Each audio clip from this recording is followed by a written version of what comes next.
Hello everybody. So today we're going to get into another news of the week.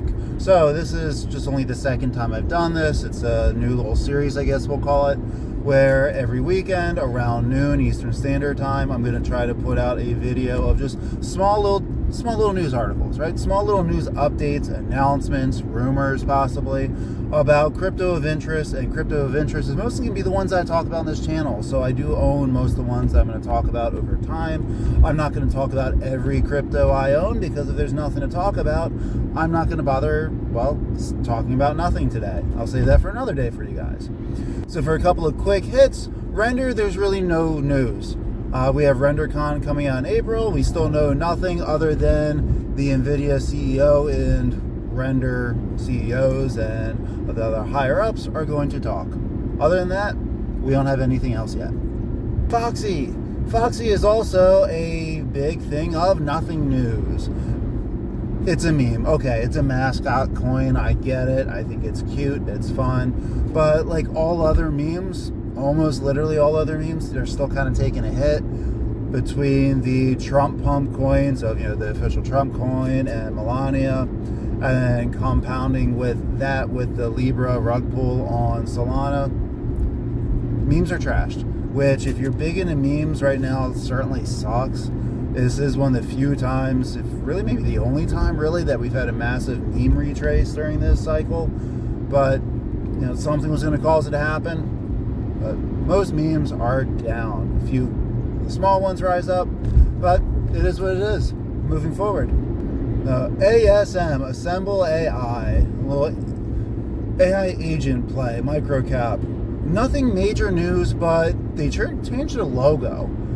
So I saw something before that they were talking about, or maybe they said that they were going to do it, and I just didn't think two turtle shits of it at the time. But I mean, they did change the logo. It threw me off when I was looking at my portfolio and didn't recognize the symbol, because I don't really have it listed by names or tickers. I just go by the symbol. So that was kind of a big deal, or a very small big deal, I guess. But it's part of their rebranding or changing, or strengthening the brand, because they've been fixating a lot or focusing on the NS3 news or N3S news. I am dyslexic. There you go. I'm dyslexic as shit. So it's the news app that you can earn free ASM crypto from answering little quizzes. But I mean, they're putting more focus and attention mostly into that app. Like everything I was looking into, that's what the focus is right now. Trying to get more articles out, faster articles, legitimize it a little bit more, try to get partnerships with it. So that's all been well and good. They're just continuing what they really announced they were doing at the beginning of the month. Awesome. So now we're into ones that has actual news into it. So the first one is Quant, good old QNT. I love this coin. It hasn't really done shit in terms of price action, but if you think that if you put all of the weight of how good of a project is on price action, you're missing out on a lot of good crypto. So at the way beginning of this week, February 14th, they announced an official partnership with Oracle, which is kind of a big deal. The big thing is just to drive digital assets, which they didn't directly say if it's tokenization or if the assets could be CBDCs. I understand CBDCs aren't going to be a thing. We now have to call it digital dollars or the digital fiat, but still, it's going to be running, expectedly, it's going to be running at least through Australian dollar, probably a lot of Europe, and we'll see how far else it goes.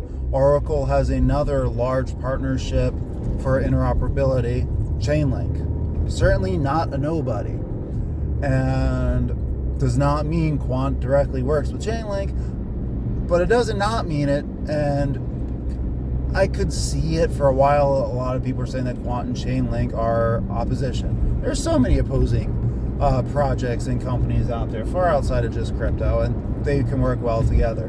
And so there's a decent chance this is going to be. It's just another big wallet, big network that's going to go and help out move Quant, or more so Quant's going to help them out, which is phenomenal news, specifically for price action down the road. It did make a little bit of a price action, at least I'm presuming that's what it did at the beginning of the week. Quant went up a couple percent, like 8 to 12. I think it's retraced half of that now last time I looked. But again, quant to me is a long-term play, though short-term I'll gladly sell every damn one of them if it hits high enough of a price, and I've already got that stuff locked in. Next one was some actual news to talk about. Hedera H-Bar, another fan fave, at least one of mine. So next week, the 25th, I believe, they're having HederaCon. I made a small announcement about the speakers that are going to be there. Obviously, everyone that's worth a damn at Hedera and Hashgraph and all of their little subsidiaries are going to be talking. They also had the CEO of Cardano, ADA, Hutchinson. He's going to be speaking, which has me a little curious. There's been a little bit of teaming up with Hedera and Cardano in the past, but nothing major. I'm curious if it's going to have anything to do with... They talked a while back, at least a year ago, also with Casper Labs and I think Algorand, to try to make a method or a team or a program to help out security if you lost your wallet keys. Those wonderful 12 to 100 keyword phrases and everything. So that way, if you lose it, you're not technically locked out. Granted, there's a lot of questions if that's the case. I am totally speculating, by the way. I'm not trying to start a rumor mill on that one. But if I have to guess, if they talk about anything of any real novelty, that's what I'm going to assume it's going to be. But then also we got the CEO of Filecoin also talking. I've got no idea what that's going to be about, but I'm kind of excited to see that one as well.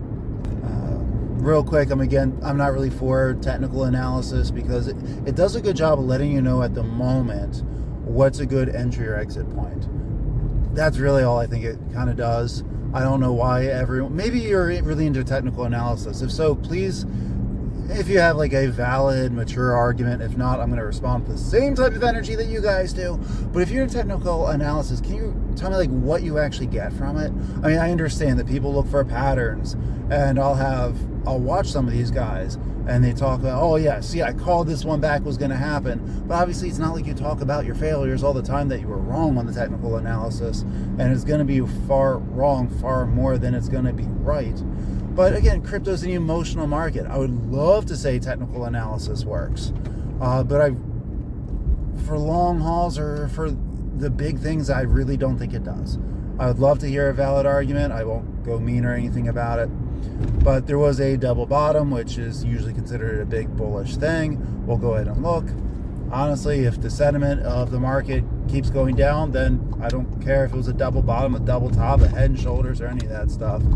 It's going to go where emotion's driven. So hopefully at HederaCon, they announce something big.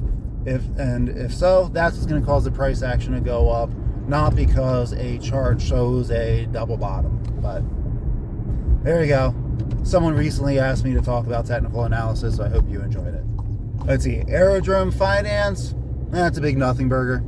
Got nothing talking about it. I think it's going to do well, but all DEXs are down because of trading, selling, lending, specifically leverage trading. That has been down quite a bit, so DEXs will get hit with that. I presume all decentralized exchanges are down. Last, and I would presume, you believe not least, a little bit was going on with Ondo as well. So not new to this week, but this is certainly still big news, and I haven't made a large video on Ondo yet. Maybe I'll pop that out this week. But they had quite a large partnership, indirectly with the Trump household. So World Liberty Financial is it's kind of one of Trump's companies, not directly, but they're certainly in the crypto market. And that company itself invested just under $500,000 into Ondo tokens.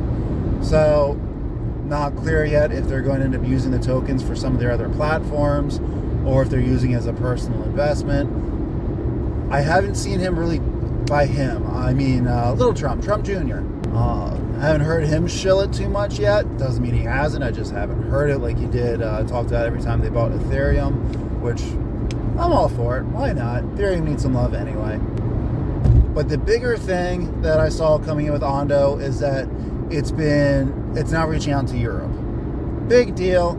Even though it's a US-based crypto, which by itself could be a big deal with the whole narrative that Donald Trump is trying to make zero capital gains on all American crypto companies. So that's always important.